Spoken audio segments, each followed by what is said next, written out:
நிதி அமைச்சர் மரியா வில்சன் அவர்கள் வந்து ஒரு குற்றச்சாட்டு சொல்றாரு.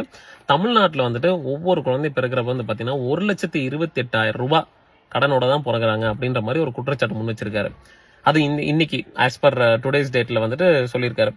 பட் 2020-21 வச்சு கம்பேர் பண்ணி சொல்றாரு. 2020-21 ஒரு தனிநபருடைய வந்து கடன் தொகை எவ்வளவுன்னு பாத்தீங்கன்னா 68,000 சொச்ச அந்த அமௌண்ட்ல தான் இருந்தது. சோ 68,000 சொச்சம் இருக்கிறப்போ இன்னைக்கு வந்து ஒரு தனிநபர், அதாவது ஒரு குழந்தை பிறகுறப்பவே வந்து பாத்தீங்கன்னா 1,28,000 அப்படியே டபுள் ஆயிருக்கு கடன் சுமை அப்படின்ற அளவுக்கு மரியா வில்சன் நீதி அமைச்சர் அவர்கள் வந்து சொல்றாப்ல. நான் கேக்குறேன், அன்னைக்கான இன்கம் பத்தி ஏன் சார் நீங்க பேசல? அன்னைக்கான இன்கம் என்ன? ஒரு தனிநபருடைய இன்கம் என்னன்றது உங்களுக்கு தெரியுமா? 2.51 லட்சம். அந்த 2.51 லட்சத்துல 2020-21 67,000 ரூபாய் கடன் தொகை இருக்குன்றது ஓகே. ஆனா இன்னைக்கு என்ன நிலைமை? இன்னைக்கு வந்து தனிநபருடைய வருமானம் எவ்வளவு தெரியுமா? 4.60 லட்சம், கிட்டத்தட்ட 4.5 லட்சம் வச்சுக்கோங்க. அந்த 4.5 லட்சத்துல 1,28,000 வந்து கடன் தொகை. ஓகேங்களா? வருமானம் வந்து அப்படியே டபுளா இருக்கு, கடனும் வந்து அப்படியே டபுளா இருக்கு.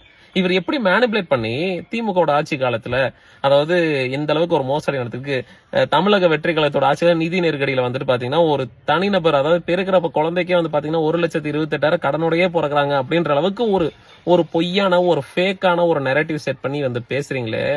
நீங்க எல்லாம் வந்து ஒரு காலேஜ் தானே நடத்திட்டு இருக்கீங்க, மாமனார் சொத்தை ஆட்டி போட்டு தானே நீங்க பண்ணிட்டு இருக்கீங்க. உங்களுடைய காலேஜ் நீங்க உங்க கைக்கு வர அன்னைக்கு வந்துட்டு கிட்டத்தட்ட ஒரு 10 கோடி இருந்திருக்கும். இன்னைக்கு அதோட விலை என்ன? இன்னைக்கு ஒரு 100 கோடி போயிருக்குமா?